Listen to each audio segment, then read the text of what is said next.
அல்லேலுயா. பரிசுத்தர், பரிசுத்தர், பரிசுத்தருக்கே மகிமை, மகிமை. மகிமையின் ராஜாவே சோத்ரம், சோத்ரம், சோத்ரம். கவனிங்க, தேவனுடைய இரக்கத்தினாலும் அவருடைய கிருபையினாலும் அவர் நமக்கு தந்தருளின மீட்பை சுதந்தரித்து கொள்ள வேண்டும் என்று வாஞ்சையும் தாகவுமாய் இருக்கிற சகோதர சகோதரிகள் இந்த வார்த்தைகளை மிகவும் உன்னிப்பாக கவனிக்கணும், உணர்வோட கவனிக்கணும். பரிசுத்தருக்கே மகிமை. பாருங்க, தேவன் நமக்கு தருகிற ரட்சிப்பு, மீட்பு என்கிறத நாம் சுதந்தரித்து கொள்ளணும்னா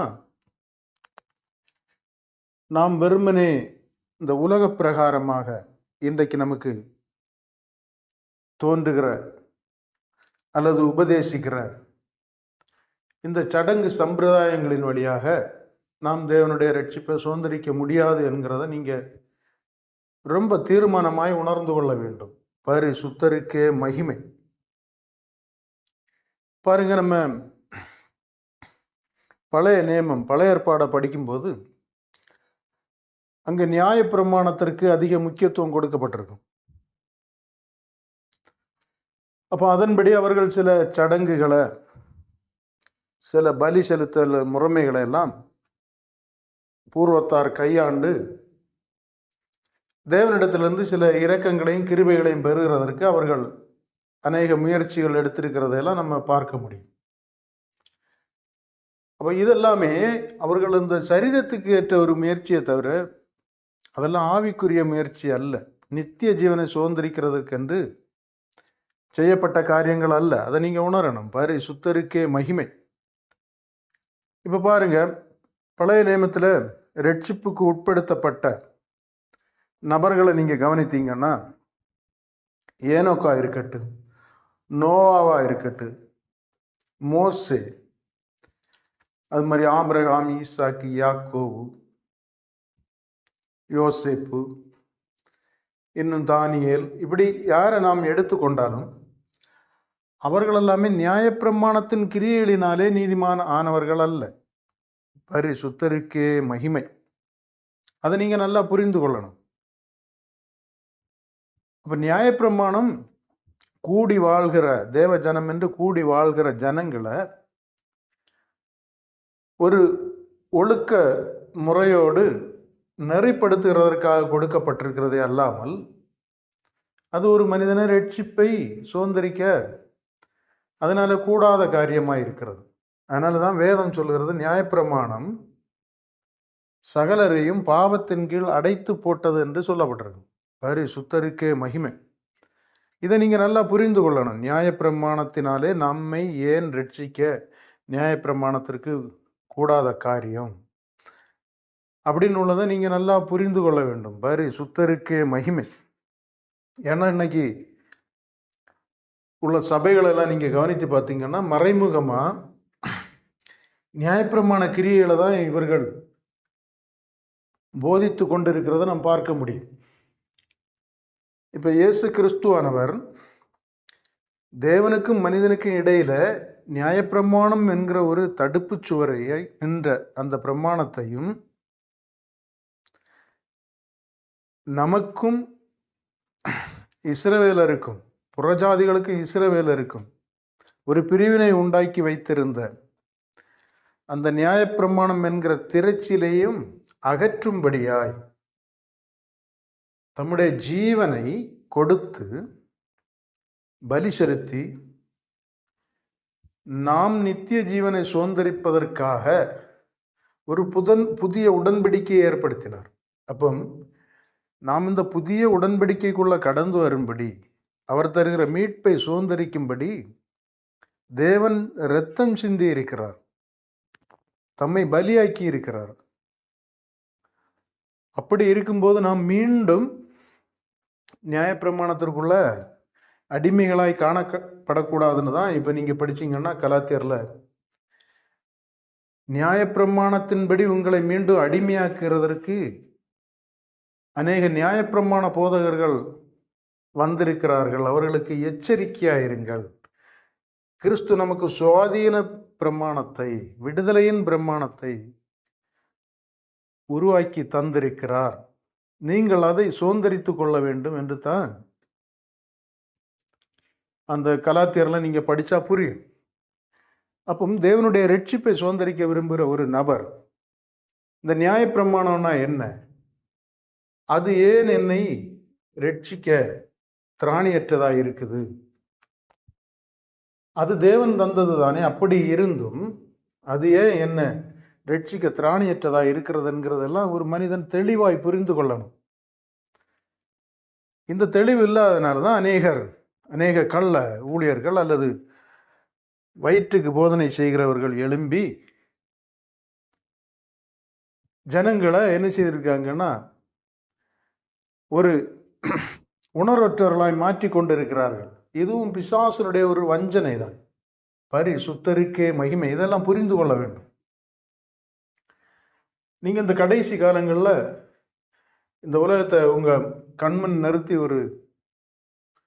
அப்படியே நீங்க ஒரு சுற்றி பார்த்தீங்கன்னா, உலகத்தில் எங்கும் மாய்மாலங்கள், வேசித்தனங்கள், கொலை, யுத்த செய்திகள், சுவாப அன்பு இல்லாம அப்படி உலகம் என்கிற இந்த ஜனங்கள் ஒருவருக்கு ஒரு நம்பகத்தன்மை இல்லாம, இப்ப கிறிஸ்தவர்களாக இருந்தாலும் சரி, ஒரு ஊர்ல முழுவதும் கிறிஸ்தவர்களாக இருந்தாலும் அங்கேயும் தவறுகள், பாதுகாப்பற்ற நிலை, அப்படிப்பட்ட ஒரு சுவாப அன்பு இல்லாம இப்படியெல்லாம் தான் நடந்து கொண்டு இருக்கிறது. பரிசுத்தருக்கே மகிமை.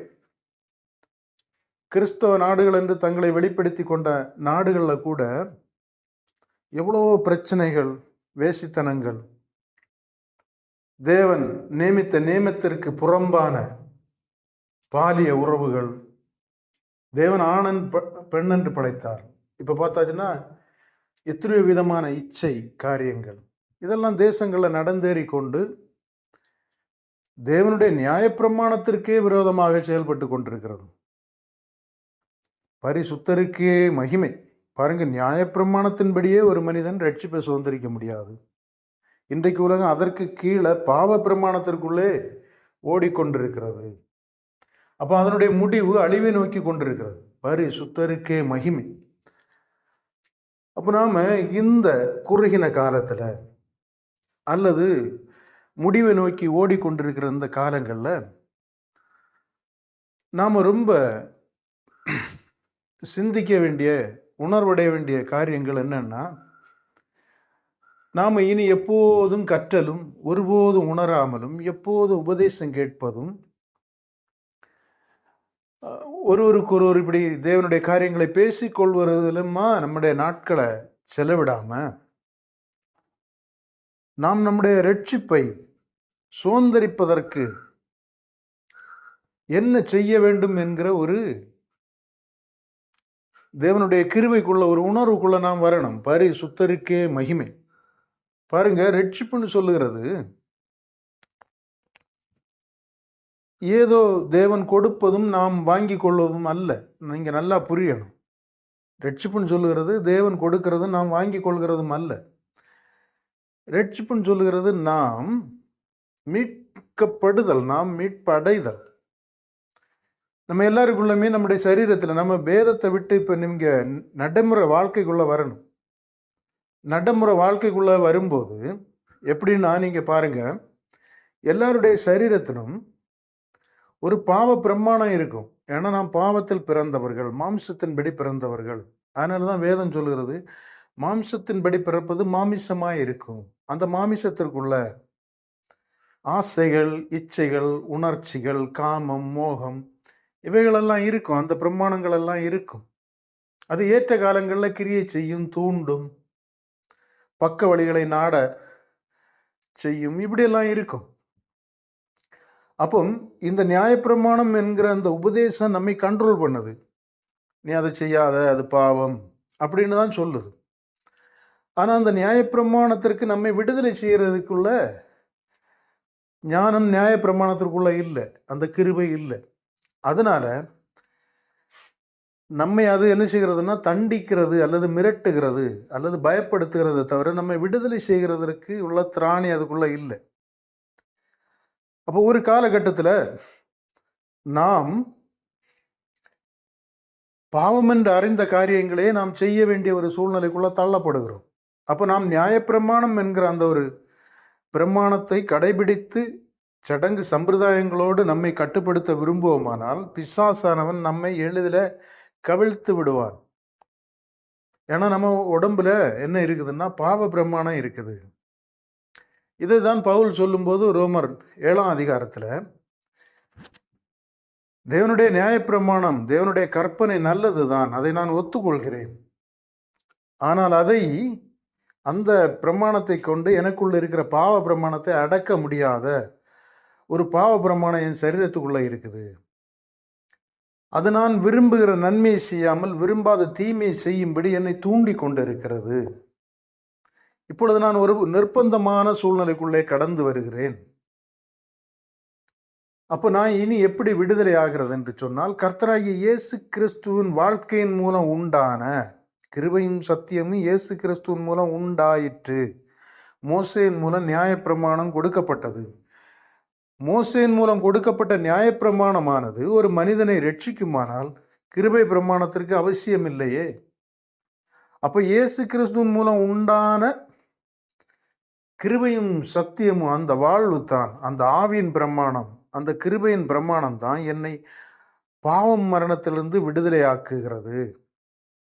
அப்போ நம்ம இப்போ நேரடியாக நாம் நடைமுறை வாழ்க்கையில் எங்கே வரணும்னா, இந்த மாதிரி நாம் உபதேசம் கேட்கிறதும் பேசுகிறதும் என்கிறது நமக்கு அவசியம்தான். ஆனால் அதையே நாம் செய்து கொண்டிராமல், அதனால தான் வேதம் எபிரேயரில் சொல்லியிருக்கு, தேவன் பேரில் வைக்கிற விசுவாசம், இனி ஞானஸ்தானத்துக்கு அடுத்த உபதேசம், இனி பாவத்திலிருந்து நீங்குகிறதற்கு, செத்த கிரியையிலிருந்து விடுதலை ஆகிறதுக்கு தருகிற உபதேசங்கள், இவைகளை திரும்ப திரும்ப பேசி கொண்டிராமல், இதை திரும்ப திரும்ப போட்டு கொண்டிராமல் நீங்கள் பூரணராகும்படி கடந்து போகிறதற்கு வழியை தேடுங்கள் என்று சொல்லப்பட்டிருக்கு.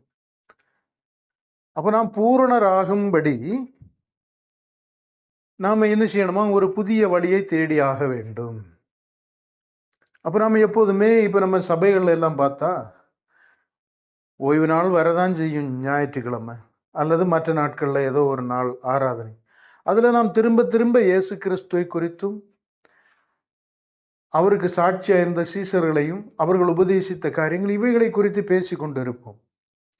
அப்போ இது அவசியம்தான்.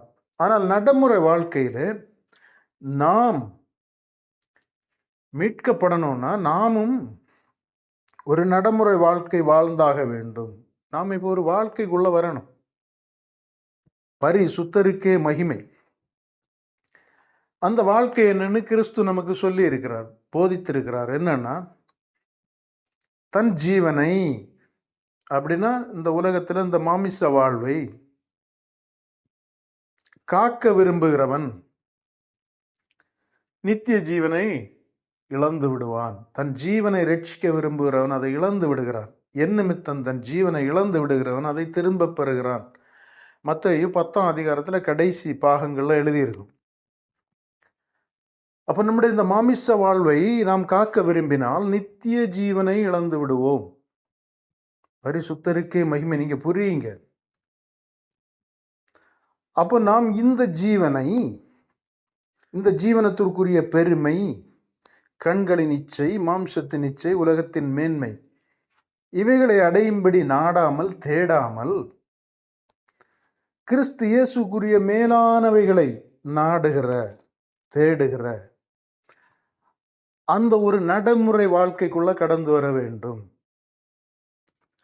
அப்போ அதற்கு என்ன செய்யப்பட வேண்டும் என்று சொன்னால், நம்முடைய சரீரம், அதனாலதான் திரும்ப திரும்ப இந்த நற்செய்திகள்ல, இந்த விடுதலையின் செய்திகள்ல நீங்க கேட்டீங்கன்னா திரும்ப திரும்ப கிறிஸ்துவனுடைய வாழ்க்கையை குறித்து தான் அஸ்திவாரமாய் போடப்பட்டு பேசப்பட்டிருக்கும். பரிசுத்தருக்கே மகிமை. கிறிஸ்து மோசே மாதிரி சொல்லி தந்து இதை எழுதி வச்சுட்டு இதை கடைபிடித்து வாழுங்க என்று சொல்லல. அவர் வாழ்ந்தார். பாவமும் நாசமோசமும் அநீதியும் இருளும் நிறைந்த இந்த உலகத்திலே, மரணத்தின் உலகத்திலே, நீதியும் பரிசுத்தமும் தேவனுக்கேற்ற கீழ்ப்படிதலின் வழியே, தேவனை பற்றி இருக்கிற பற்றுதலின் வழியே, தேவ ஆவியினாலே வழிநடத்தப்பட்டு பாவம் மரணத்தை ஜெயித்தவராய் உயிர்த்த கிறிஸ்துவாய் நம் முன் தோன்றினார். அதுதான் நமக்கு வேதம் தந்திருக்கிற சாட்சி. அதுதான் வேதம் சொல்லுவது, இதோ மரித்தேன் ஆயினும் உயிரோடு இருக்கிறேன் சதா காலங்களிலும். பரிசுத்தருக்கே மகிமை. அப்போ உயிர்த்தெழுதலின் வாழ்க்கையை நாம் நித்திய ஜீவனை சுதந்திரிக்கிற இனி கிறிஸ்து மரணத்தை காண்பதில்லை. அப்போ மரணமில்லா ஒரு வாழ்க்கையை கிறிஸ்து சுதந்திரித்ததை நாம் சுதந்திரிப்பதற்கு கிறிஸ்துவை போல் ஆகிவிட வேண்டும், வாழ்ந்து விட வேண்டும். இது ஒரு சிலருக்கு மட்டுமா அப்படின்னா அப்படி இல்லை. இன்றைக்கு அநேகர் போதகர்களுக்கு தான், மற்றவர்கள் விசுவாசிகள் அவர்கள் இஷ்டப்படி வாழலாம் அப்படின்னு எல்லாம் சொல்லிட்டு இருக்காங்க. அப்படி கிடையவே கிடையாது. நீங்க ஒருவன் என்னை பின்பற்ற விரும்பினால் அவன் தன்னைத்தான் வெறுத்து தன் சிலுவை எடுத்துக்கொண்டு அனுதினமும் என்னை பின்பற்ற கடவன். என்னை காட்டிலும் அவன் வேற ஒன்றிலையும் என்ன செய்யக்கூடாது, அதிக ஈடுபாடோடு இருக்கக்கூடாது. நாம் உலகத்திலே இருந்தாலும் உலகத்தால் கரைபடாத ஒரு வாழ்க்கை வாழ்ந்தாக வேண்டும். இது எல்லாருக்கும் தான். நித்திய ஜீவனை சுதந்திரிக்க விரும்புகிற சகலருக்கும் அவருடைய ஆவியானவர் நம்மை ஆளுகை செய்ய வேண்டியது அவசியம். அவருடைய ஆவியானவரை நாம் பெற்றுக்கொள்ள வேண்டும் என்றால், அவருடைய ஆவியை பெற்றுக்கொள்ள வேண்டும் என்றால், நாம் இந்த உலகத்தை விட்டு வெறுத்து அவர் நம்மை ஆண்டு கொள்ளும்படிக்கு அவர் தகுதிப்படுத்தின ஒரு வாழ்க்கைக்குள்ளே நாம் கடந்து வந்துதான் ஆக வேண்டும். இது எல்லாருக்கும் உரிய காரியம். பரிசுத்தருக்கே மகிமை. நீங்க நல்லா புரியுங்க. உங்க வாழ்க்கையில நீங்க 5 வருஷம் 10 வருஷம் 15 வருஷம்னு உபதேசம் கேட்டிருப்பீங்க. சாத்தான் எப்படி கிரியை செய்கிறான்னு பாருங்க. நீங்க நாம் 20 வருஷம் 25 வருஷம் உபதேசம் கேட்கிறதுனால, சர்ச்சைக்கு போறதுனால நம்மை அவன் விட்டு விடுவதில்லை. நாம் ரட்சிக்கப்பட்டோம் என்று அவன் ஏற்றுக்கொள்கிறதில்லை. எப்போ ஒருவன் கிறிஸ்துவுக்குள் புது சிருஷ்டியாய் மாறுகிறானோ அப்பதான் அவனுக்கு கிரியை செய்ய முடியாத ஒரு நிலைமை உண்டாகிறது. கிறிஸ்துவுக்குள் புது சிருஷ்டி அப்படின்னா பழைய மனிதன் அழிக்கப்படுதல், பாவ மனிதன், பிறப்பின் அடிப்படையில் இருக்கிற பாவம், ஜென்ம சுவாபம், பேய்த்தனம், நம்முடைய மனுஷ ஆவி மனுஷனுக்கு ஏற்றபடி செயல்படும், சுயநலமாய் செயல்படும்.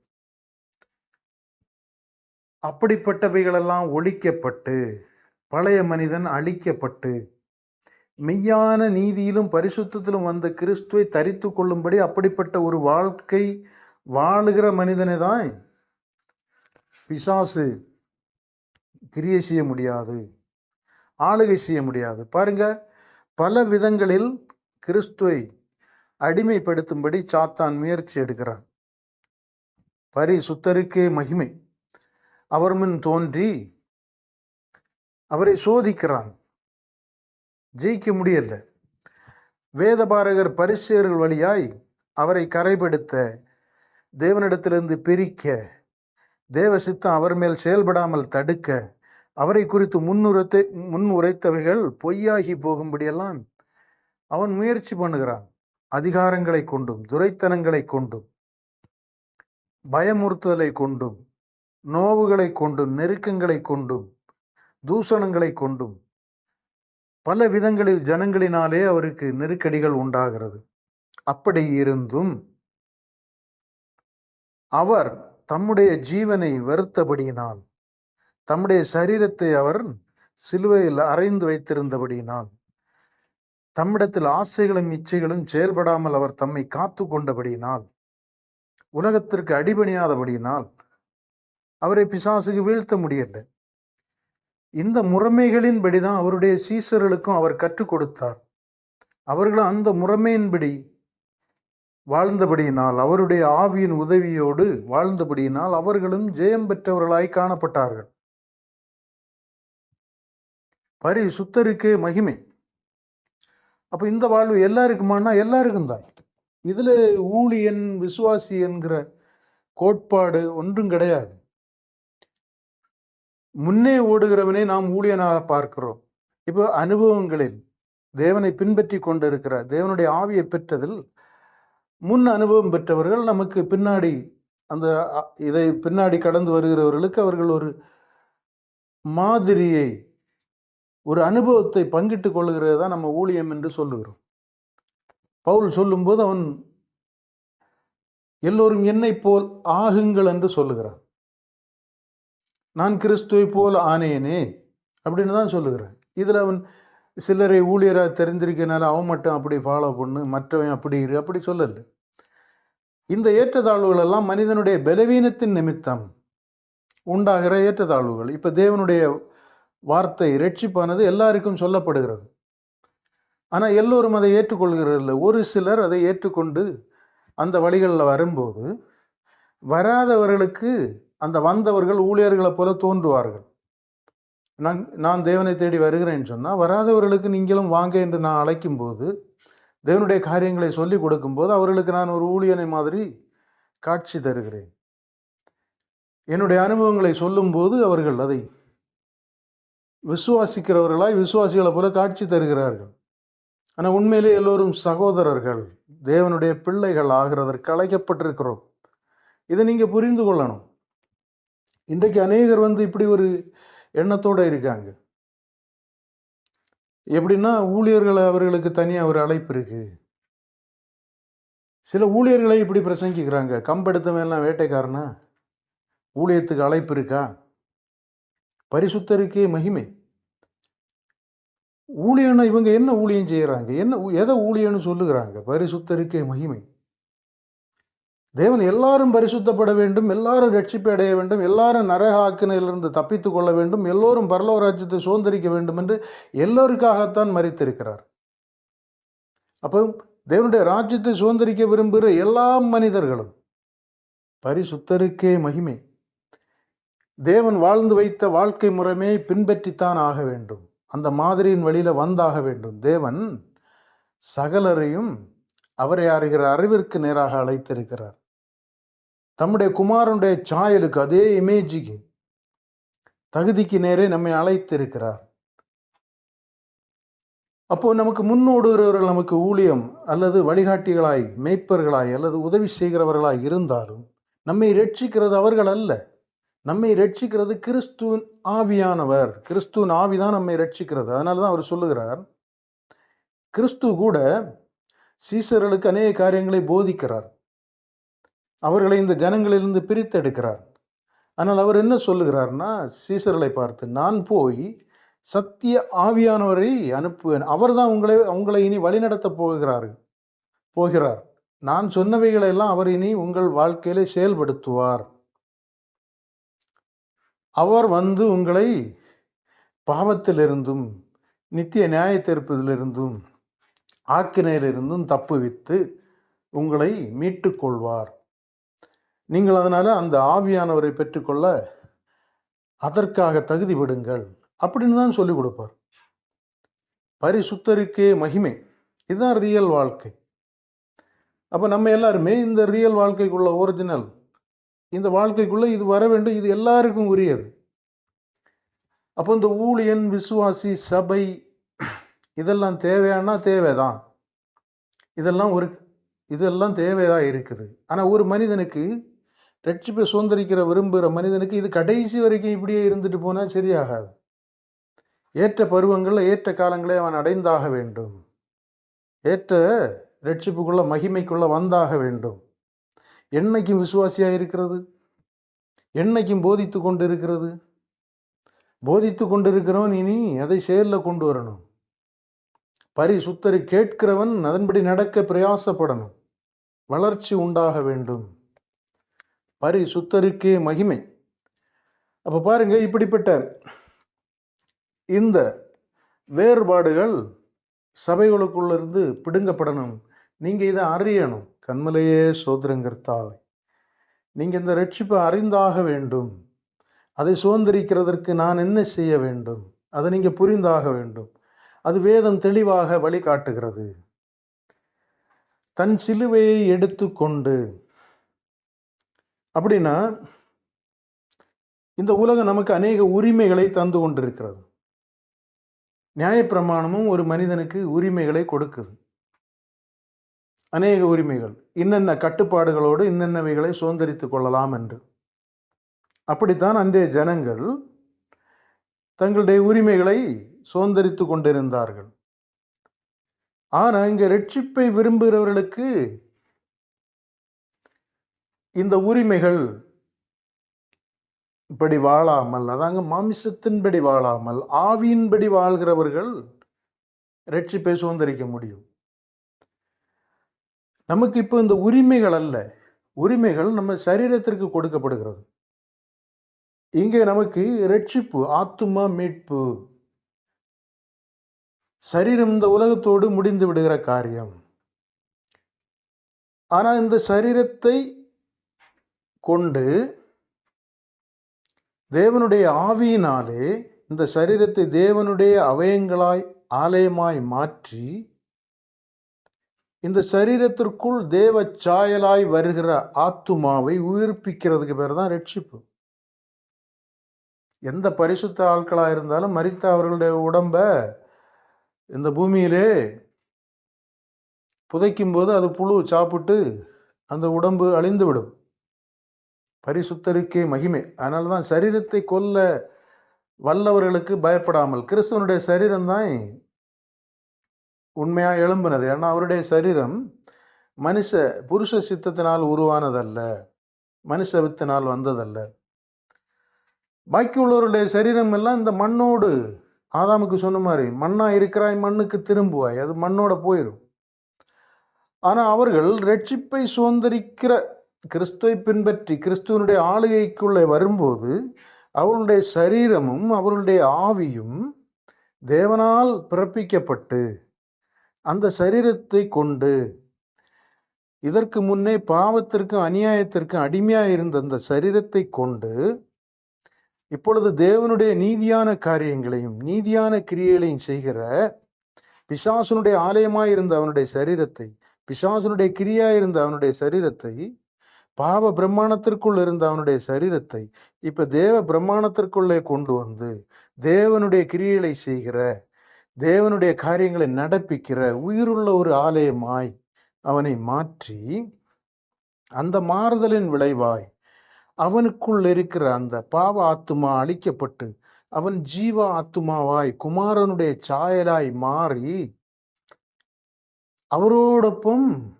அவர் இருக்கிறது போல மகிமையின் ஜீவனுக்குள்ளே, வெளிச்சத்திற்குள்ளே, நித்திய வாழ்விற்குள்ளே கடந்து வருகிறதற்காக இந்த சரீரம் காக்கப்பட வேண்டியதும் பயன்படுத்தப்பட வேண்டியதும் தேவனால் மறுபடி பிறந்ததாய் மாற்றப்பட வேண்டியதும் அவசியமாய் இருக்கிறது. அதனால்தான் நாம் பரிசுத்தம் உள்ளவர்கள் ஆவதற்கு நம்முடைய சரீரத்தை நாம் பரிசுத்தமாயும் கனமாயும் ஆண்டு கொள்கிற ஒரு அறிவிற்குள்ளே, தேவனுடைய ஆவிக்குள்ளே வர வேண்டும். இந்த சரீரம் உலகத்தால் கரைபடக்கூடாது. அப்படின்னுள்ள நேமங்களை தேவன் நமக்கு கற்றுத்தருகிறார். அப்போ அதை நாம் பெற்றுக்கொள்கிறதற்காக இந்த சரீரமானது சிலுவையில் அறையப்பட வேண்டும். அப்படின்னா பாவ மோக உலக அடிமைத்தனங்களுக்கு நாம் விடுதலையாகும் பொருட்டு இந்த சரீரம் அதற்குள்ளே சிக்கி கொள்ளாமல் இருக்க தேவன் நமக்கு சொன்னபடி அவனவன் தன் சிலுவையை எடுத்துக்கொண்டு கிறிஸ்துவை பின்பற்ற கடவன். அப்போ நம்முடைய வாழ்க்கையெல்லாம் இனிமேல் இவைகளை மட்டும் பேசி கொண்டிராமல் இவைகளை நடைமுறைப்படுத்துகிற ஒரு வாழ்க்கைக்குள்ள கடந்து வர வேண்டும். பரிசுத்தருக்கே மகிமை. பாருங்க, பிசாசு நாம் முன்னே தியானித்தபடி எத்தனை வருடம் நான் கிறிஸ்துவை பைபிளை படித்தேன், சர்ச்சைக்கு போனேன்னு உள்ளதெல்லாம் பார்க்கறது இல்லை. அந்த வாழ்க்கையிலெல்லாம் ஃபெயிலியர் வாழ்க்கை. நாம் என்றைக்கு நமக்குள்ள இருக்கிற பொல்லாத குணங்களை மாற்ற பிரயாசப்படுகிறோமோ அதுதான் நமக்கு வாழ்க்கைக்கு ஆரம்பம், ரியல் வாழ்க்கைக்கு மாறுதலுக்கு ஆரம்பம். நமக்குள்ள நிறைய பொல்லாத குணங்கள், நம்முடைய சுயநலமாய் நாம் வாழ்கிற வாழ்க்கை அல்லது மாமிசப்படி நாம் மேன்மை அடையும்படிக்கு, சிற்றின்பங்களை அனுபவிக்கும்படிக்கு, இந்த உலக வாழ்வை வாழும்படிக்கு நமக்குள்ள அநேக அடிமைத்தன ஆவியும் எண்ணங்களும் குணங்களும் இருக்கும். நமக்குள்ள போட்டி, பொறாமை, எரிச்சல், புறங்கூறுதல், கிளவி பேச்சுகள், ஆசைகள், இச்சைகள், மோகங்கள், சுயநலம், அன்பில்லாமை, இப்படி நிறைய குணங்களை நம்ம உள்ள வச்சிருப்போம். அப்ப இந்த குணங்கள் மாற்றப்படாமல், அழிக்கப்படாமல், நாம் எவ்வளவுதான் தேவனை ஸ்தோத்தரிச்சாலும், துதிச்சாலும், பாடினாலும், ஆடினாலும், வேதம் வாசித்தாலும், சபைக்கு போனாலும் பிசாசுக்கு அதை பற்றி கவலை இல்லை. அவன் இந்த குணங்களின் வழியே கிரியை செய்வான். அதனாலதான் பாருங்க, குற்றம் சாட்டப்பட்டு குற்றவாளிகளாக இருக்கிற அநேகரை பார்த்தீங்கன்னா அவங்களும் சர்ச்சுக்கு போன ஆட்களாக தான் இருக்கும். பரிசுத்தருக்கே மகிமை. இனி நிறைய பேர்கிட்ட சர்ச்சுக்கு போறவங்கள்ட்ட எல்லாம் எல்லாரும் பரிசுத்தமாட்டா இருக்காங்க. எல்லாருக்குள்ளேயும் பாவம் இருக்கும், மோகம் இருக்கும், பிரச்சனைகள் இருக்கும்.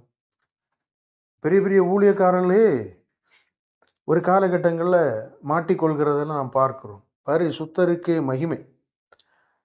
அப்ப நமக்குள்ள பிசாசுனுடைய தன்மைகள், குணங்கள் இருந்தா பிசாசு நம்மை என்ன செய்வான்னா அவனை கீழே கொண்டு வந்துடுவான். அதனாலதான் வேதம் சொல்லுறது ஆவியின் கனிகள் அப்படின்னா ஆவிக்கேற்ற குணங்கள். அந்த குணங்களிலிருந்து வருகிற கிரியைகள் தான் கனிகள், ஆவியின் கனிகள். அப்போ ஆவியின் கனியாகிய அன்பு, சாந்தம், சமாதானம், நேர்மை, இச்சையடக்கம், உண்மை, இப்படிப்பட்ட கிரியைகள் நம்மிலிருந்து வெளிப்பட்டால் பாவம் ஒழியும். நான் ஒருவனிடத்தில் அன்பா இருந்தா அவனுக்கு ஏன் நான் கேடு செய்ய போறேன்?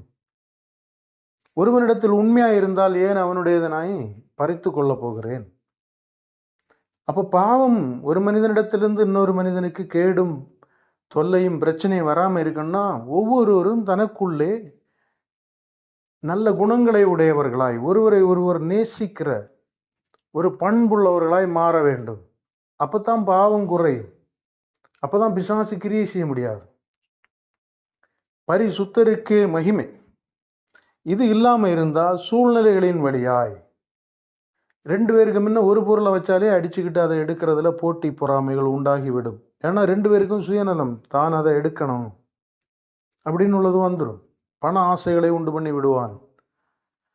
பெண்ணாசை, மண்ணாசை, பொன்னாசை, பொருளாசை போன்ற ஆசை நோய்களை உருவாக்கி அது நிமித்தம் மனித சமுதாயத்தை இழிவுபடுத்தி விடுகிறத நான் பார்க்கிறேன். இழிவான இச்சை ரோகங்கள், ஒருவரோடு தங்கள் சரீரங்களை அவமானப்படுத்துகிற அந்த இருளுக்கு பிசாசு கொண்டு போயிடுவான். அப்படிப்பட்டவர்கள் தேவனை அறிகிற அறிவிலே நிலைத்திருக்க முடியாது, அந்த வெளிச்சத்திலே வாழ முடியாது. அப்போ பாருங்க, நம்முடைய ரியல் வாழ்க்கையில நமக்குள்ள இருக்கிற குணங்கள் பிசாசு கிரியை செய்யாதபடிக்கு நமக்குள்ள இருக்கிற குணங்கள் மாற்றப்பட வேண்டும். பரிசுத்தருக்கே மகிமை. நம்மிடத்தில் இருக்கிற குணம் மாற்றப்படணும்னா நாம் கிரியை செய்யாம நம்ம குணம் மாறாது.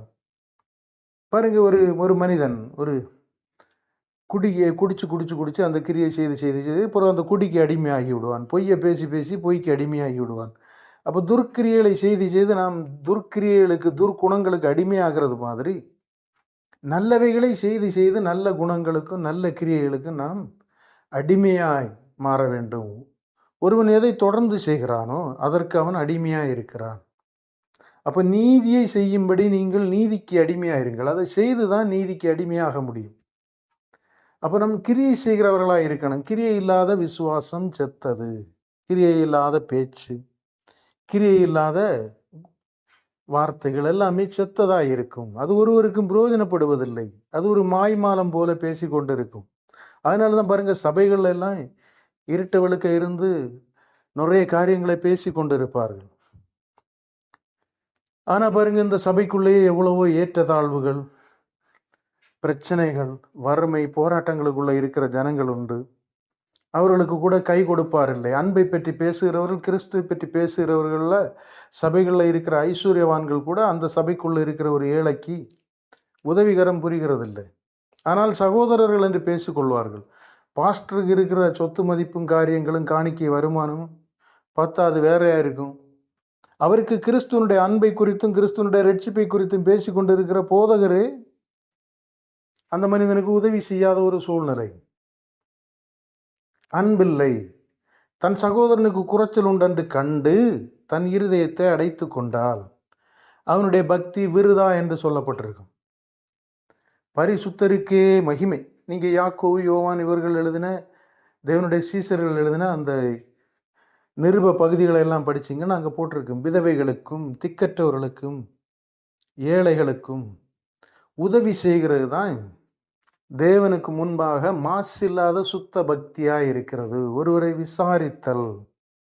அப்போ இந்த நற்கிரியைகளை செய்யும் போது தான் நமக்குள்ள நல்ல குணங்களும் நல்ல கிரியைகளும் நல்ல கனிகளும் உருவாகி நாம் கிறிஸ்து எங்கும் நன்மை செய்கிறவராய் வெளிச்சமாய் இருக்கிற மாதிரி மாற முடியும். அதை தான் வேதம் சொல்லுகிறது. கர்த்தரும் சொன்னார், உங்கள் வெளிச்சம் மனுஷர் முன் பிரகாசிக்க கடவது.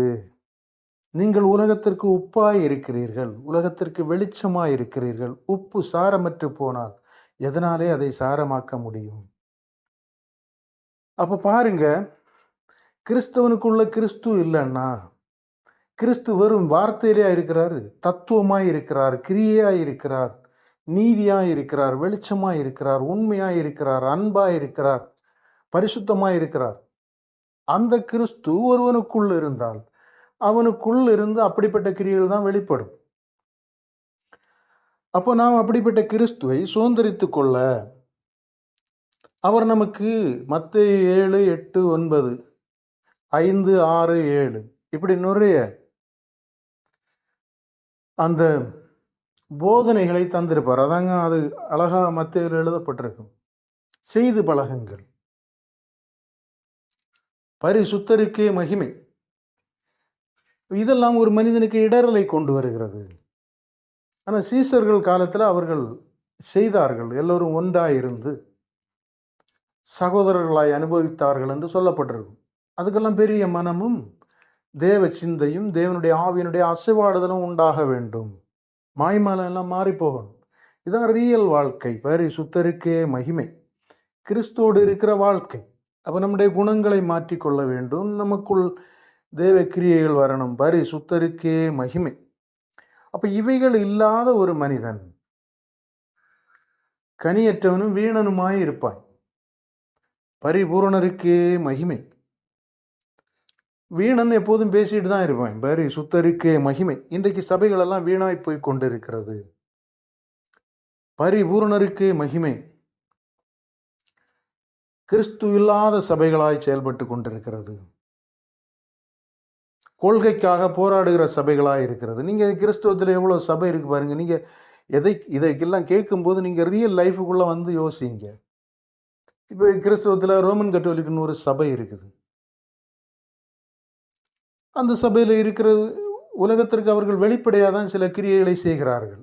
அங்கே பார்த்தீங்கன்னா நீங்கள் அந்த சபையில் சிலை வழிபாடு இருக்கும், உருவ வழிபாடு வெளிப்படையாக அவர்கள் செய்கிறார்கள். மரியாள் வழிபாடு என்று இருக்கும், குருசடின்னு எல்லாம் செய்து வச்சிருப்பாங்க. இனி சில இடங்கள்ல அப்போஸ்தல வழிபாடு கூட இருக்கிற மாதிரி இருக்குது. அப்போ நம்ம இங்கே இதையெல்லாம் பார்க்கும்போது பார்த்தா அதில் எவ்வளவோ ஜனக்கூட்டங்கள், அந்த பிரிவுக்கு எவ்வளவோ கிறிஸ்தவர்கள் இருப்பாங்க பாருங்க. அப்போ அவர்கள் ரட்சிப்பை எப்படி சுதந்திரிப்பார்கள்? பரிசுத்தருக்கே மகிமை. ஏன்னா தேவன் கிறிஸ்துனாலே அன்றி வேறொருவராலும் ரட்சிப்பு இல்லை. அப்படி இருக்க அவர்கள் அப்போஸ்தலர்கள் தங்களுக்கு உதவி செய்யும்படியாய், இயேசுவின் தாயார் உதவி செய்யும்படியாய் அவர்கள் விண்ணப்பம் பண்ணி கொண்டிருப்பார்கள். பரிசுத்தருக்கே மகிமை. இனி சிலர் தங்களுக்கு பாதுகாப்பாய் தூதர்களுடைய படங்களை எல்லாம் வைத்து, மிகாவேல் ஆதி தூதர் அப்படியெல்லாம் வச்சுட்டு இருப்பாங்க பாருங்க. யோவான் அறியாமல் தனக்கு தேவனுடைய காரியங்களை வெளிப்படுத்த வந்த தூதனுடைய காலில் விழுந்த போதோ அந்த தூதன் சொல்லுகிறான், நானும் உன்னை போல ஒரு ஊழியக்காரன், தேவனை தொழுதுகொள் என்று எச்சரிக்கிறான். பவுல் ஒரு அற்புதத்தை செய்த உடனே அந்த ஊரார் வந்து அவனுக்கு முன்ன எருதை பலியிட்டு அவனுக்கு பூமாலைகளை போட்டு வணங்க போறாங்க. அப்போ அவன் அவனுடைய வஸ்திரத்தை கிழித்து கொண்டு சொல்லுகிறான், நான் ஒரு மனுஷன் உங்களை மாதிரி உள்ளவன், என்ன வணங்காதிருங்கள் என்று சொல்லுகிறான். அப்ப வேதத்துல எங்கேயுமே மனிதர்களை வழிபடும்படியான ஒரு வாய்ப்பும் அங்கே கொடுக்கப்படவில்லை. அது பாவம். மனிதர்கள் தேவனால் ரட்சிப்பை அடைகிறவர்கள். அப்போ நாம் இயேசுவின் தாயா இருந்த மரியாளா இருந்தாலும் சரி, மற்றவர்களாக இருந்தாலும் அவர்கள் கனத்திற்குரியவர்கள். ஏன்னா அவர்கள் இயேசுவினாலே வந்த மீட்பை சுதந்திரித்தவர்கள். அதனாலே அவர்கள் சொன்ன ஆலோசனையின்படி நாம் வாழ கற்றுக்கொள்ள வேண்டுமே தவிர அவர்களை வணங்குகிறது பாவம்.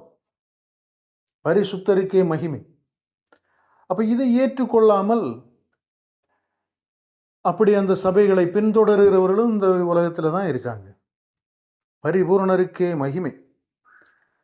ஆனால் வேதம் உடனே அவர்களை புறம்பே தள்ளவில்லை. பவுல் சொல்லும்போது, உங்களுக்குள் ஒருவன் அப்பல்லோவை சேர்ந்தவன் என்றும், ஒருவன் கிறிஸ்துவை சேர்ந்தவன் என்றும், ஒருவன் கேபாவை சேர்ந்தவன் என்றும் சொல்லுகிறபடினால் உங்களுக்குள் மார்க்க பேதங்கள் இருக்கிறதே.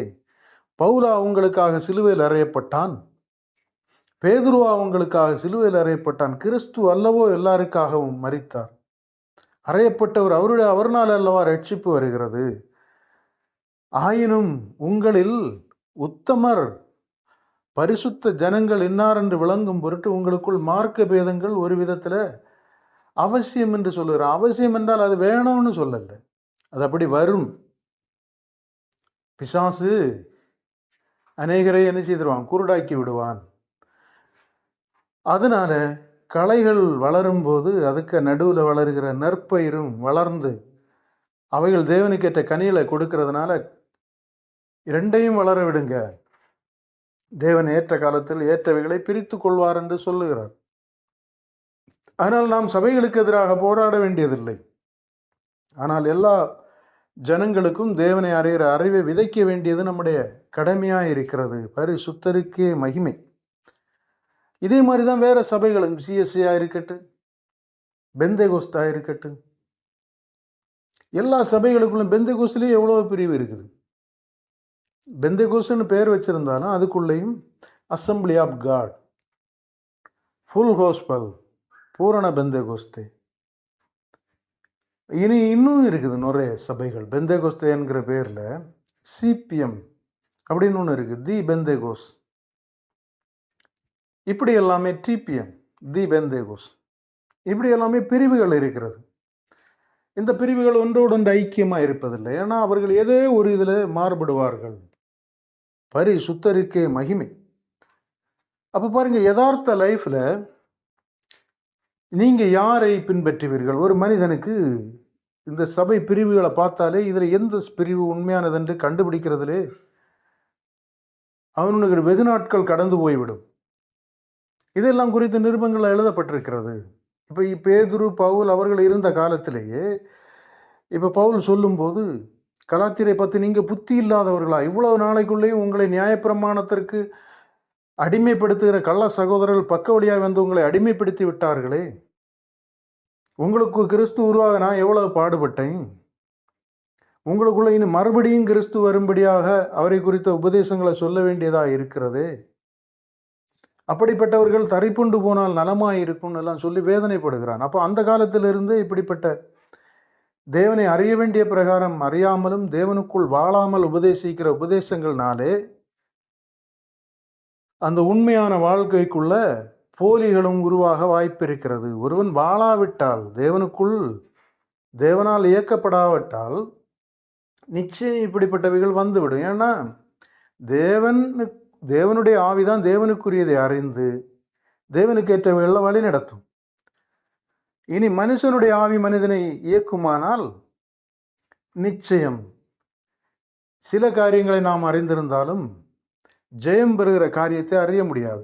ஜெயம் பெறுகிற காரியத்தை அறிய முடியாதபடினால நாம் மாம்சத்துக்கு ஏற்றபடிதான் இப்படித்தான் இந்த இன்றைக்கு உலகத்தில் காணப்படுகிற சபைகளை மாதிரி ஒரு குற்றச்சாட்டி கொண்டு அப்படிதான் இருப்போம். இங்கே குற்றஞ்சாட்டுகிறது எல்லாமே ஒருவர் மேன்மைப்படுத்தும்படியாக குற்றஞ்சாட்டுகிறார்களே தவிர, ஐயோ இப்படி அறியாமல் இப்படி வாழ்ந்து கொண்டு இருக்கிறார்கள் அவர்களையும் ரட்சிப்புகளை கொண்டு வரணும் என்கிற ஒரு அன்பின் நோக்கத்தினால செய்கிறது அல்ல. நீங்க பார்த்தீங்கன்னா தெரியும். பரிசுத்தருக்கே மகிமை. இப்போ இருக்கிற இணையதளங்கள் எல்லாம் பார்த்தா பெரும்பாலும் பாஸ்டர்மாரெல்லாம் பெரிய பேருக்கு பிரஸ்தாபத்துக்குள்ள வாரதே இப்படி ஒருவர் பிரபலமானவர்களை தாக்கி பேசுகிறதும். தேவன் பிரபலமாக்கி பிரபலம் ஆகிறதல்ல, வெகு ஜனங்களை கவர்ந்து இழுக்கிறதுனால பிரபலம் ஆகிறது. அதுக்கு சில யுக்திகள் புக்திகளை பிசாசு அவர்களுக்குள்ள புகுத்தி அவர்கள் அப்படி பிசாசினால் ஆளுகை செய்யப்படுகிறதுனால வெகு ஜனங்களை கவருகிற ஒரு இதுக்குள்ள வாடுறாங்க. பரிசுத்தருக்கே மகிமை. உண்மையான ஒரு ஊழியக்காரன் சொன்னால் அந்த உலகத்தை விடவும் வெறுக்கவும் சொல்லும்போது அதை ஜனங்கள் ஏற்றுக்கொள்ள மாட்டார்கள். பரிசுத்தருக்கே மகிமை. அப்ப பாருங்க, இப்படித்தான் நம்முடைய ரட்சிப்பு பல பிரிவுகளாய் பிரிந்து சிதறடிக்கப்படுகிறது. அப்ப இதையெல்லாம் கடந்து இந்த சபை போதனைகள் புறத்திருந்து வருகிறது. இப்படிப்பட்ட போதனைகளை எல்லாம் கடந்து நாம் ஒரு ரியல் வாழ்க்கை வாழணும்னா, பைபிளை கூட நம்ம நிறைய பேர் பைபிளையே ஒரு விக்கிரக ஆராதனை மாதிரி வச்சிட்டு, வேத புஸ்தகத்தில் எல்லாம் இருக்குன்னு, வேத புஸ்தகத்தில் நமக்கு கிடைக்க வேண்டிய தெளிவுகள், அறிவுரைகள், சாட்சிகள் எல்லாம் தெளிவாக இருக்குது. ஆனால் வேத புஸ்தகத்திலிருந்து நமக்கு ரட்சிப்புக்கு, வேத புஸ்தகத்துக்குள்ள நம்முடைய ரட்சிப்பு இல்லை. நம்முடைய ரட்சிப்பு வேத புஸ்தகத்திலிருந்து சாட்சிப்படுத்தப்பட்டிருக்கிற வாழ்க்கையின்படி நாம் இந்த உலகத்தில் வாழ்கிறதுனால தான் நமக்கு இந்த ரட்சிப்பு வருது. ஏதோ பைபிளை படிச்சுட்டே இருக்கிறதுனாலையும் பரிசுத்தம்னு சொல்லிட்டு இருக்கிறதுனால அல்ல. இந்த உலகத்தில் பிசாசும் அவனுடைய ஆளுகையும் அவனுடைய சேனைகளுடைய ஆளுகைகளும் இந்த உலகத்தில் மனிதர்களின் பின்னால் இருந்து இயங்கி கொண்டிருக்கிறது. ஒரு ராக்காலங்களிலும் மற்ற நேரங்களிலும் அதனுடைய வல்லமை மனிதனுடைய சிந்தனை மண்டலங்களை, இருதயங்களை, மனிதனுடைய குறிக்கோளை, மனிதனுக்குள் இருக்கிற பாவ விருமானத்தை அடிப்படையாக கொண்டு மனிதனை கவிழ்த்து கொண்டிருக்கிறது, சிறைப்படுத்தி கொண்டிருக்கிறது. இதெல்லாமே இந்த பூமியில ரியலாகி இருக்கிற காரியம். அப்போ நம்முடைய ரட்சிப்பு என்கிறது இந்த பிசாசனுடைய இந்த தந்திரங்களை முறியடிக்கிறதற்கு நாமும் உண்மையாகவே இந்த பாவ பிரமாணம் நம்ம சரீரத்தில் இருக்கிற, நம்ம புத்தி சிந்தைகளில் இருக்கிற, இருதயத்தில் இருக்கிற திருக்கும் கேடும், இப்படிப்பட்டவைகளெல்லாம் தேவனுடைய ஆவியின் உதவியோடு களைந்து போடுவோமானால் நாம் ரட்சிக்கப்படுவோம். அதனால்தான் பைபிளை அநேக முறை படித்தவர்கள் காணாம கூட சொல்லுகிற அளவுக்கு தகுதியா இருக்கிறவங்க இருக்காங்க. ஆனா ரட்சிப்பை பார்க்க முடியாது. ரட்சிப்புங்கிறது பைபிள் தெரிகிறதுனால வருகிறது இல்லை. அங்கே உள்ளே நாம் பார்க்கிறோம் இல்லை, கிறிஸ்துவும் அவருடைய சீசர்களும் அவர்களைப் போல வாழ்கிறதுனால நமக்கு வருகிற வாய்ப்பு. ஏன்னா கிறிஸ்துவனுடைய சீசர்கள் எல்லாம் இது மாதிரி 66 புஸ்தகங்கள் அடங்கிய பைபிளை கொண்டு திரிந்தவர்கள் அல்ல. அந்த காலங்களில் இப்படிப்பட்ட அச்சு அப்படி ஒன்றும் கிடையாது. அவர்கள் அறிந்திருந்தார்கள். அந்த காலங்களில் எத்தனை பகுதிகள் இருந்ததோ மோசே நியாய பிரமாணத்தை குறித்தும் கிறிஸ்துவனுடைய சுவிசேஷத்தை குறித்தெல்லாம் அவர்கள் அறிந்திருந்தார்கள். பரிசுத்தருக்கே மகிமை. ஆனால் அவர்கள் இப்படி ஒரு பைபிளை எடுத்துக்கொண்டு போய் ஜனங்களிடத்துல போதிக்கல, போதிக்கிறதுக்குள்ள வாய்ப்புகள் இல்லை. பரிசுத்தருக்கே மகிமை.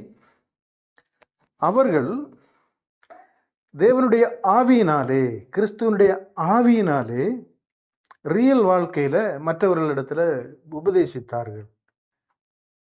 நீங்க என்ன செய்யுங்க, ஒருவரிடத்துல ஒருவர் அன்பாயிருங்க, இப்படிப்பட்ட துர்க்கிரியல்ல போகாதுங்க, உலகத்து மேல ஆசையா இருக்காதுங்க, பாவம் செய்யாதுங்க, கிறிஸ்துவின் ஆவியை பெற்று கிறிஸ்துக்குரியர்களை அறிந்து ரட்சிப்பை சுதந்திரிக்கு பாருங்க அப்படின்னு சொல்லி அவர்களும் வாழ்ந்து மற்றவர்களுக்கும் போதித்தார்கள். அந்த போதனைகள் செயல்ல வருகிறதற்காக போதிக்கப்பட்டவைகள். பரிசுத்தருக்கே மகிமை. இப்ப கிறிஸ்துவ இந்த உலகத்துல பிரசங்கித்ததை தான் நமக்கு இங்க எழுதி வைத்திருக்கிறது. உடனே எழுதி வச்சதெல்லாம் பெரிய பரிசுத்தம்னு தூக்கி வச்சுட்டு இருக்கிறது. பரிபூர்ணருக்கே மகிமை. பைபிளை கூட ஒரு விக்கிரக ஆராதனை மாதிரி எப்படி வச்சிருக்கிறது, பைபிள்னு சொல்லி. என்னைக்கு அந்த பைபிள்னு சொல்லுகிறோமே அதை விக்கிரக ஆராதனையமா வைக்காம அதற்குள் எழுதப்பட்டிருக்கிற காரியங்களின்படி ஒருவன் தன்னை தேவனுக்குள் சுத்திகரித்து கொண்டால், அவருடைய ஆவினாலே சுத்திகரித்து கொண்டால், அவருடைய ஆளுகைக்கு தன்னை ஒப்பு கொடுக்கும் போது அவனே ஒரு பைபிள், அவன்தான் பைபிள். அப்ப பைபிளுக்குள்ள தேவனுடைய ஆவி இல்லை, அதுல எழுதப்பட்டிருக்கிறபடி ஒரு மனிதன் வாழ்வானால் அவனுக்குள்ள தேவனுடைய ஆவி செயல்படும். பரிசுத்தருக்கே மகிமை. பைபிளை பாருங்க, நம்புறவனுக்கு அது பெரிய பொக்கிஷம், நம்பாதவனுக்கு அது ஒரு வேஸ்ட் புக்கு தான். பரிசுத்தருக்கே மகிமை. யாருனாலும் விலை கொடுத்து வாங்கலாம். பரிபூர்ணருக்கே மகிமை. ஆனால் அதுக்காக நம்ம வேத புஸ்தகத்தை ரொம்ப உதாசீனமாக பேசலை. ஏன்னா அது ஒரு பொக்கிஷம், தேவனால் கிடைக்கப்பட்ட ஒரு கிருபை. அதை அறிகிறவனுக்கு அது கிருபை, அறியாதவனுக்கு அது வெறும் காகிதம் தான். அப்போ பாருங்க, பரிசுத்தருக்கே மகிமை. நம்ம ரியல் வாழ்க்கைக்குள்ள கடந்து வந்தாக வேண்டும். பரிபூரணருக்கே மகிமை. உண்மையான வாழ்வோருக்குள்ள நாம் கடந்து வந்தாக வேண்டும். உண்மையாய் கிறிஸ்து ஏற்படுத்தி வைத்த அந்த மாதிரியின் வாழ்க்கைக்குள்ள நாம் கடந்து வந்தாக வேண்டும். அப்படி வரும்போது பாருங்க, நமக்கு இந்த நியாயப்பிரமாணம் இதெல்லாம் கொண்டு நாம் ரட்சிப்பு அடைய முடியாதுங்கிறத நாம் உணர்ந்து கொள்வோம். ஏன்னா நியாயப்பிரமாணத்தை நீங்க பாருங்க, இந்த நியாயப்பிரமாணம் ஒருபோதுமே நம்மை கிறிஸ்துவனுடைய ஆவியின் பிரமாணத்தின்படி வாழ தூண்டுகிறது இல்லை. ஆவியின் பிரமாணம் நமக்கு எதை போதிக்கிறதுனா, கிறிஸ்து இயேசுவின் மூலம் வந்த ஆவியின் பிரமாணம் நமக்கு எதை போதிக்கிறதுனா, நீ இந்த உலகத்தில் எப்படி வாழ்ந்தாலும் கிறிஸ்துவோடு இணையாம நீ வாழ்ந்தேன்னா, கிறிஸ்துக்குள் வராம வாழ்ந்தேன்னா, அதாங்க விசுவாசத்திற்குள் வராது. அப்படின்னா கிறிஸ்துக்குள் வராத யாவும் பாவம் என்று கிறிஸ்துவனுடைய ஆவியின் பிரமாணம் போதிக்கிறது. பரிசுத்தருக்கே மகிமை. நியாயப்பிரமாணம் ஒரு மனிதனோடு இன்னொரு மனிதனை ஒப்பிடுகிறது. அவனுக்கு இவன் பரவாயில்லை, அல்லது அவனுக்கு சில உரிமைகளை கொடுக்குது, அதன்படி அவன் நடந்துட்டா நல்லவன் என்று தீர்த்து விடுகிறது. பரிசுத்தருக்கே மகிமை. அப்போ அநேகர் நினைக்காங்க, கிறிஸ்து நியாயப்பிரமாணத்தை நிறைவேற்றினேன்னு சொன்னார்ல, அதை அழிக்க வந்தேன் என்று சொல்லல, நிறைவேற்ற வந்தேன் என்று சொல்லுகிறார்ல அப்படின்னு சொல்லியாங்க. பரிசுத்தருக்கே மகிமை. பாருங்க, கிறிஸ்து சொன்ன நியாயப்பிரமாணம் என்கிறது 10 கற்பனையை அவர் சொல்லுகிறார். அந்த கற்பனை மோசைக்கு எழுதி கொடுத்தவை. அது ஒரு மனிதனுக்கும் தேவனுக்கும் இடையில இருக்கிற உறவை குறித்து சொல்லப்படுகிற காரியம். பரிசுத்தருக்கே மகிமை. அந்த 10 கற்பனையில அந்த 10 கற்பனை அந்த தேவன் கைப்பட எழுதி கொடுத்தது தான் கிருபாசனம் என்கிற அந்த பெட்டிக்குள்ள வைக்கப்பட்டிருக்கும். சித்தி மரத்தினால் செய்யப்பட்டு முழுவதும் பசும்பொன்னினால் மூடப்பட்டு அந்த தேவனுடைய உடன்படிக்கை பெட்டி, அந்த பெட்டிக்குள்ள அந்த 10 கற்பனை இருக்கும். அந்த பலகை, உடன்படிக்கையின் பலகை, அதுக்குள்ள துளிர்த்த கோல் இருக்கும். இனி வானத்திலிருந்து கொடுக்கப்பட்ட அந்த மன்னா வைக்கப்பட்ட பொற்பாத்திரமும் இருக்கும். இதெல்லாமே கிறிஸ்துவை அடையாளப்படுத்துகிறது. இந்த 10 கற்பனை என்பது தேவனால் கொடுக்கப்பட்ட வார்த்தை, அது கிறிஸ்துவை குறிக்கிறது. இனி அந்த வானத்திலிருந்து கொடுக்கப்பட்ட மன்னா, அது வானத்திலிருந்து கொடுக்கப்பட்ட ஜீவ அப்பமாகிய கிறிஸ்துவை குறிக்கிறது. அங்கே ஆரோனுடைய துளிர்த்த கோல் அதுக்குள்ள வச்சிருக்கும், அது உயிர்த்த கிறிஸ்துவை குறிக்கிறது. அப்பம் இந்த 10 கற்பனை, இந்த 10 கற்பனைகளையும் 2 கற்பனைக்குள்ளே தேவன் அடைக்குகிறார். ஒன்று, உன் தேவனாகிய கர்த்தரிடத்திலே முழு இருதயத்தோடும் முழு பலத்தோடும் அன்பு கூறுவாயாக. அப்படின்னா தேவன் உன்னிடத்தில் உன் அன்பு எவ்வளவு என்று சோதிக்கும் போது, ஒருவேளை உன் ஜீவனையை கேட்டால் நீ கொடுத்துருவியா? அதுதான் அன்பு. பரிசுத்தருக்கே மகிமை. ஆபிரகாம்கிட்ட கேட்டாரு மகனை, அவன் கொண்டு போயிட்டான். அப்போ அவன் தேவனிடத்தில் எவ்வளவு அன்பு கூர்ந்தானா, தன் ஜீவனை காட்டிலும் அவரிடத்தில் அன்பு கூர்ந்தான், தனக்குள்ள யாவற்றை காட்டிலும் அன்பு கூர்ந்தான். அதாங்க அங்க எழுதியிருக்கும், அவருடைய முழு இருதயத்தோடும் முழு விசுவாசத்தோடும் அவர் எப்படி எவ்வண்ணம் விரும்புகிறாரோ அவ்வண்ணம் எல்லாம் ஒரு மனிதன் அவரிடத்தில் அன்பு கூறுவானா என்று சோதிக்கப்படும் போது, அப்படி கூறுவானானால் அவனே தேவனுடைய பிள்ளை ஆக முடியும். பரிசுத்தருக்கே மகிமை. இன்னொன்று, உன்னிடத்தில் அன்பு கூறுபவர்கள் பிறனிடத்தில் அன்பு கூறுவாயாக. தனக்கு ஏதோ மற்றவர்கள் செய்யணும்னு நினைக்குமோ அதே மாதிரி தன்னிடத்தில் பிறர் அன்பு கூறணும்னா, தனக்கு ஒருவரும் கேடு செய்யக்கூடாது, தனக்கு ஒருவரும் இடரல் உண்டாக்கக்கூடாது, தன்னை ஒருவரும் அழிக்கக்கூடாது. அப்படியெல்லாம் நாம் விரும்பும்போது அதை நாம் மற்றவர்களுக்கு செய்தோமானால், இப்படி எல்லோரும் செய்தோமானால் பாவம் அங்கே உருவாகிறதற்கு வாய்ப்பில்லை. கேடுபாடுகள் அப்படிதான் சாத்தானுடைய ஆட்சி அதிகாரங்கள் ஒளியும். பாருங்க, திரள் கூட்டமான ஜனங்கள் 2 பாகமாக பிரிக்கப்பட்டிருக்குன்னு வைங்களேன். ஒரு பாகம் ஒரு 50 தேவனுக்கு மிகவும் பயப்படுகிற ஒரு ஜனங்கள், இன்னொரு பக்கம் ஒரு 5000 பயப்படாத ஜனங்கள்னா, இந்த 50 ஜனங்களுக்குள்ள கிரியை செய்ய முடியாது. இந்த 5000த்துக்குள்ள பிசாசு கிரியை செய்வான். அவங்கள்ட்ட கேட்கவே வேண்டாம். ஏன்னா அவர்களுக்குள் பிசாசுனுடைய தன்மைகளும் கிரியைகளும் அநீதிகளும் உலகமும் உலகத்தின் பாவமும் நிறைந்திருக்கு. மற்றவர்களிடத்துல அது இருக்காது. அவர்களுக்குள் கிறிஸ்து மட்டும்தான் இருப்பார். அப்ப நியாயப்பிரமாணத்தை அவர் நிறைவேற்றுகிறார் என்று சொன்னால் இந்த மனிதர்களுக்கு எழுதி கொடுத்ததே அல்ல, அங்க சொல்லப்பட்டிருக்கும். அப்படின்னா நியாயப்பிரமாணத்தை அவர் எப்படி நிறைவேற்றுகிறார் என்றால், நியாயப்பிரமாணம் என்ன சொல்லுகிறது என்றால், அவர் சொன்ன நியாயப்பிரமாணம் சொல்லுகிறது பரிசுத்தருக்கே மகிமை. நியாயப்பிரமாணம் என்ன சொல்லுகிறதுன்னா, ஒரு மனிதன் பாவியாய் இருந்தால் அவன் மீட்கப்பட வேண்டுமானால் அவனுக்காக ரத்தம் சிந்தப்பட வேண்டும். அந்த காலத்தில் அப்படிதான் கழுதை மனுஷர்களுக்கு சுய வாகனமாய் கொடுக்கப்பட்டிருக்கும். அப்போ அந்த கழுதையினுடைய தலையிட்ட தேவனுக்கு கொடுக்கணும். அப்போ கழுதை குறைந்த எண்ணமாக இருக்குது, ஜனங்கள் அதிகமாக இருக்கிறதுனால அந்த கழுதையின் தலையீட்டுக்கு பதிலாக ஒரு ஆட்டுக தலையை கொடுத்து அதை மீட்டெடுக்கலாம். அதுக்கு பதிலாக இன்னொரு ஆட்டுக்குட்டியை கொடுக்கணும். அதே மாதிரி மனிதன் பாவம் செய்து மரணத்திற்கு ஆக்கினையாய் தண்டனைக்கு நியாயப்பிரமாணம் தீர்க்கிற, பாவம் செய்கிற ஆத்மா சாகணும்னு சொல்லுகிறது நியாயப்பிரமாணத்தின் நியமம். பரிசுத்தருக்கே மகிமை.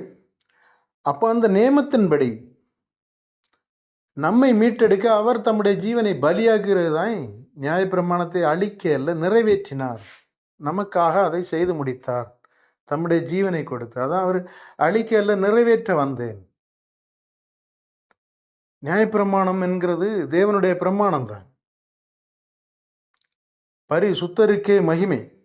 நியாயப்பிரமாணம் வேற, நியாயப்பிரமாணத்தின் கிரியைகள் வேற. நியாயப்பிரமாணம் என்றால் அதை பிரித்து பார்த்தீங்கன்னா, நியாயப்பிரமாணம் பல விதங்களில் ஒவ்வொரு காலகட்டங்களில் மனிதனுக்கு அது விரிவடைந்து கொண்டே இருக்கிறது. பரிசுத்தருக்கே மகிமை. முதல்ல என்ன பட்டிருக்கோன்னா, மோசே 10 கற்பனையை வாங்கிட்டு வருவாங்க.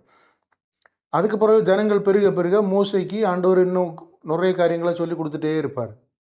நீ ஆசரிப்பு கூடாரத்தை இப்படி செய்யணும், ஜனங்கள் பெருகும்போது அவர்களிடத்துல சொந்த பந்தங்களை இப்படி இப்படி சொல்லணும், அதில் அவர்கள் சொந்த பந்தங்களுக்குள்ள திருமணம், இரத்த சம்பந்தமானவர்களுக்குள்ள திருமணம் செய்யக்கூடாது, இச்சையான உறவுகளை வைத்து கொள்ளக்கூடாது, புறஜாதிகள் விக்கிரகங்களையும் பிசாசுகளையும் வழிபடுகிறபடினால அவர்களுக்கு கூட விவாகம் பண்ணக்கூடாது.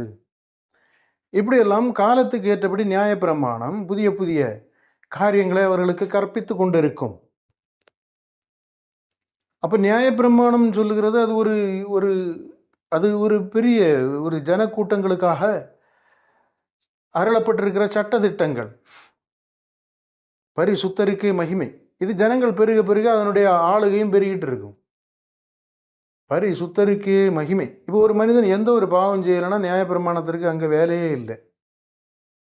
பலி செலுத்தண்டாம். பாவம் ஒருத்தனும் செய்யாட்டு என்னத்துக்கு பலி செலுத்தணும்? பாவம் செய்யாட்டு அங்கே ஆக்கினை தீர்ப்பு இல்லை. அந்த நியாயப்பிரமாணத்தை நடப்பிக்கிறதற்கு பரிசேன் தேவையில்லை. பரிபூரணருக்கே மகிமை. அப்போ கிறிஸ்து சொன்ன நியாயப்பிரமாணங்கிறது வேற, நாம் புரிந்து கொண்டு வைத்திருக்கிறது வேற.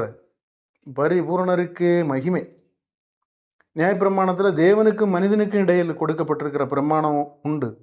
அதான் 10 கற்பனை. இனி மனிதனுக்கும் இடையில செயல்படுகிறதுக்கு சில பிரமாணங்கள் கொடுக்கப்பட்டிருக்கும். இனி தேவ சமூகத்தில் ஒரு மனிதன் எப்படி பிரவேசிக்க வேண்டும் என்று அதுக்கு கொடுக்கப்பட்டிருக்கும். இனி ஆசரிப்பு கூடாரங்கள் எப்படி நியமிக்கப்பட வேண்டும் என்று கொடுக்கப்பட்டிருக்கும். இனி யுத்த சேனைகள் எப்படி பிரிக்கப்பட வேண்டும் என்று கொடுக்கப்பட்டிருக்கும். யார் யார் யுத்தத்தில் இருக்கணும்னு அந்த வயது வரம்பு கூட கொடுக்கப்பட்டிருக்கும். பரிசுத்தருக்கே மகிமை. இனி லேவி ஆசாரிய ஊழியம் செய்கிறவன் எப்படி இருக்கணும், அவன் என்ன உடை உடுத்தணும், அவன் எப்படி அந்த பண்டிகைகளை கொண்டாட வேண்டும், தேவ சமூகத்தில் எப்படி பிரவேசிக்க வேண்டும். இப்படி நியாயப்பிரமாணம் மனிதனை பிரிக்கிறது, பிரித்து ஆளுகிறது. குஷ்டரோகியான மனுஷன் அவன் பாளையத்துக்கு புறம்பே இருக்கணும். பிரிமியம் வெளிப்பட்டவர்கள், இந்திரியம் வெளிப்பட்டவர்கள் எல்லாம் தேவ சமூகத்துக்கு வரக்கூடாது. இப்படி எவ்வளவோ பிரிக்கப்பட்டிருக்கும். பெண்களுக்கென்று சிலது கொடுக்கப்பட்டிருக்கும், ஆண்களுக்கென்று கொடுக்கப்பட்டிருக்கும். இதெல்லாம் மனிதனுக்காக கொடுக்கப்பட்டிருக்கிற காரியங்கள். இதையெல்லாம் பிடிச்சுக்கிட்டு இது பரிசுத்தம் பரிசுத்தம்னு இருக்கக்கூடாது. பரிபூரணருக்கே மகிமை. தேவன் நம்மை விடுதலை செய்கிறதுன்னு சொல்லுகிறது அவருடைய திருக்குமாரனுடைய அதே சாயல். அது ஆதி முதலே இருக்கிறது. ஏனோக்கு ரட்சிக்கப்பட்டது நியாயப்பிரமாணத்தினால் அல்ல, தேவனோடு சஞ்சரித்தான். அங்கே அவனும் அவரும் கலந்தார்கள். அவன் அவரோடு போகும்படியாக 300 வயசுலேயே தன்னுடைய வாழ்க்கையை முடித்து கொண்டான். அவரோடு கூட போறதுக்கு சம்மதிச்சான். அன்றைக்கு 900 வருஷம் எல்லாம் வாழ்வாங்க. இன்றைக்கு 30 வயசுல மறிக்கிறது மாதிரி. அது மாதிரி நோவாய்க்கு உள்ள எல்லாம் நீங்க பாருங்க. நோவாயெல்லாம் நியாயப்பிரமாணம் சுத்தர் கொடுக்கப்படுவதற்கு முன்னே இருந்தவன். தேவன் சொல்லுறதுக்கெல்லாம் கீழ்ப்படிந்தான்.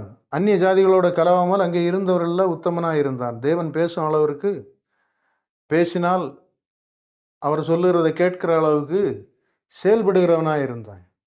அது மாதிரி ஆபிரகாம் இடத்துல தேவன் நியாயப்பிரமாணத்தை குறித்து பேசலை. நீ நான் காண்பிக்கிற தேசத்துக்கு போ, இந்த மாதிரி செய். அதுதான் அவனுக்கு பிரமாணம். தேவன் சொல்லுகிறதா அவனுக்கு பிரமாணம். ஆதாமுக்கு ஒரு பிரமாணத்தை கொடுத்தார், நான் விளக்கினதை புசிக்காதன்னு. மீறிட்டான். அவனுக்கு பிரமாணம் அதுதான். அப்போ ஒவ்வொருவருக்கும் தேவன் அவர்களோடு சஞ்சரித்து அவர்களுக்கு ஒரு பிரமாணத்தை கொடுக்கிறார். இந்தபடி நீ எனக்கு கீழ்ப்படிந்து, இந்தபடி சாத்தான் உன்னிடத்தில் செயல்படாமல் நீ என்னை மகிமைப்படுத்து. அன்றைக்கு அப்படி. இன்றைக்கு எல்லா ஜனங்களுக்கும் நீங்கள் கிறிஸ்துவின் வாழ்வை வாழ்ந்து என்னை மகிமைப்படுத்துங்கள், அவர் மூலமாக என்னுடைய பிள்ளைகளாகுங்கள், அவருடைய ஆவியினாலே கழுகப்படுங்கள் என்று தேவன் நமக்கு ஒரு நியமத்தை தந்திருக்கிறார். அதுக்கு பேர் தான் ஆவியின் பிரமாணம். அதை சுதந்திரிக்க நீங்கள் பிரயாசப்படணும். அதனால் அன்பான சகோதர சகோதரிகளை, கிறிஸ்துக்குள்ள உங்களை மிகவும் வேண்டிக் கொள்கிறது என்னென்னா, நீங்கள் இந்த கனவு வாழ்க்கை, இந்த பைபிளை விக்கிரகமாக நினைக்கிறது, இந்த சபைகளை தூக்கி அளவுக்கு மிஞ்சி நினைக்கிறது, இந்த ஊழியக்காரர்களை போய் பெரிய அளவாக தூக்கி வச்சுட்டு பேசுறது, இவைகளெல்லாம் விட்டு ஊழியக்காரனை கனப்படுத்த வேண்டிய இடத்துல கனப்படுத்துங்க. அவன் உண்மை உள்ளவனாக இருந்தா அவனை ஆராய வேண்டிய இடத்துல ஆராய்ந்து பாருங்கள். உங்களை வழிநடத்துகிறவர்களை நன்றாய் ஆராய்ந்து நீங்க எல்லாவற்றையுமே நிதானமாய் நின்று கவனித்து நிதானித்து உங்களுடைய ரட்சிப்புக்கு அவைகள் ஏற்றது தானான்னு கவனிங்க. உங்க வாழ்க்கையை நீங்க ரியலா கிறிஸ்துக்குள்ள வாழகு நீங்க மாற்றுங்க. உண்மையாய் தேவனை தொடர்பு கொள்ள விரும்புங்க. உண்மையாய் தேவ ஆவியை பெறுகிறதுக்கு பிரயாசப்படுங்கள். நீங்கள் தேவனுடைய ராஜ்யத்தை சுதந்திரிக்கிறதற்கு அந்த லெக்கை தேடுங்கள். அந்த ராஜ்யத்தின் மேலே ஆசைப்படுங்க. அந்த பாவம் இல்லாத வாழ்க்கையை வாழ்ந்து பாருங்கள். அந்த பேரின்பத்திற்குள்ளே கடந்து வர பிரயாசப்படுங்கள். தேவனுடைய அசைவாடுதலுக்குள்ள நீங்கள் வாரதுக்கு பிரயாசப்படுங்க. உண்மை உள்ளவர்களாய் மாறுங்கள், ஒழுக்கம் உள்ளவர்களாய் இருங்கள். அதுதான் பவுல் சொல்லும்போது, என் சகோதரரை கற்புள்ளவைகள், ஒழுக்கம் உள்ளவைகள், நற்கீர்த்திகள், 4 பேருக்கு நல்லது செய்கிறதுனால வருகிற கிருபைகள், இவைகளையே நினைத்து கொண்டும் செய்து கொண்டும் இருங்கள். மாற்று சிந்தனைகளுக்கும் அசுத்தங்களுக்கும் பண ஆசைகளுக்கும் இச்சைகளுக்கும் மாமிசங்களுக்கும் இடங்கூடாதிருங்கள். மாம்சத்துக்கு இடம் கொடுத்தா மாம்சத்தின்படி வாழ்ந்து உங்கள் பாவங்களிலே நீங்கள் நிலைத்திருந்து செத்து போவீர்கள். இங்கே ஆவியின்படி மாம்சத்தின் கிரியைகளை அழித்து தேவனுக்குள் ஜீவன் பெறுங்கள். இதுதான் வேதம் நமக்கு கற்பிக்கிற நடைமுறை வாழ்க்கை. அதனால் இதை கேட்கிற சகோதர சகோதரிகள், உங்கள் வாழ்க்கையை நடைமுறைக்குள்ள கொண்டு வாருங்க. கர்த்தர் தாமே உங்களை காத்து பரிசுத்தப்படுத்தி அவருடைய நித்திய அம்பாயத்தில் உங்களை சேர்த்து கொள்வாராக. மாம்சத்தில் கலவாத இயேசு ரட்சகர் நாமத்தில் நித்திய பிதாவாகிய தேவனுக்கு இப்போதும் எப்போதும் என்றென்றைக்கு மகிமை உண்டாவதாக. ஆமேன். அல்லேலூயா.